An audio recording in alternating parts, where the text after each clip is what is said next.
पंडित जवाहरलाल नेहरू ने एक पुस्तक लिखी थी, डिस्कवरी ऑफ इंडिया। इस पुस्तक में नेहरू ने कहा था कि पानीपत के मैदान ने सदैव हिंदुस्तान के भाग्य का फैसला किया है। ये हकीकत है। पानीपत का पहला युद्ध हो, दूसरा युद्ध हो या तीसरा युद्ध हो, तीनों युद्धों ने ही हिंदुस्तान की तकदीर को और तस्वीर को बदल डाला है। हम बात कर रहे हैं पानीपत के पहले युद्ध के बारे में, जो 21 अप्रैल 1526 को लोधी सुल्तान इब्राहिम लोदी और काबुल के तैमूर वंशी शासक जहीरुद्दीन मोहम्मद बाबर के मध्य लड़ा गया।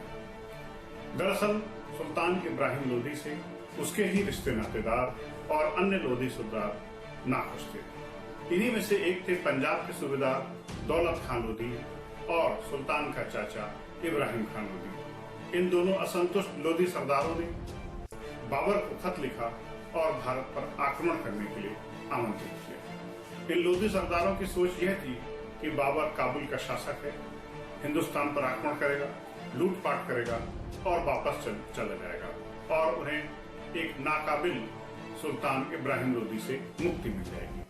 बाबर ने इस निमंत्रण को स्वीकार किया और अपनी छोटी सी फौज और मई तोपखाने के हिंदुस्तान की ओर रवाना हो गया। 21 अप्रैल 1526 को पानीपत के मैदान में सुल्तान इब्राहिम लोदी और बाबर की फौजें आमने सामने थी।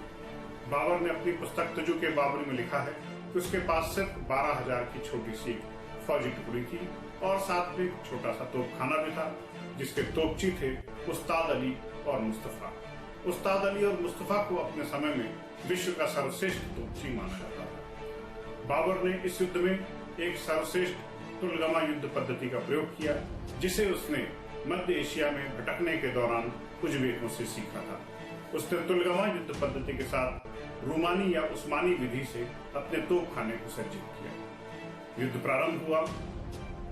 युद्ध के दौरान बाबर की छोटी सी फौज ने इब्राहिम लोदी की विशालकाय सेना को घेरना शुरू किया और इसी दौरान उस्ताद अली और मुस्तफा की तोपों ने इब्राहिम लोदी की फौजों पर कहर बरपा दिया।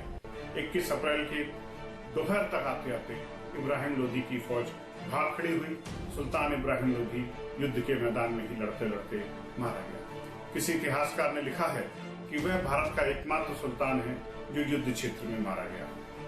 यह युद्ध एक रिजल्ट ओरिएंटेड युद्ध था, एक निर्णायक युद्ध था।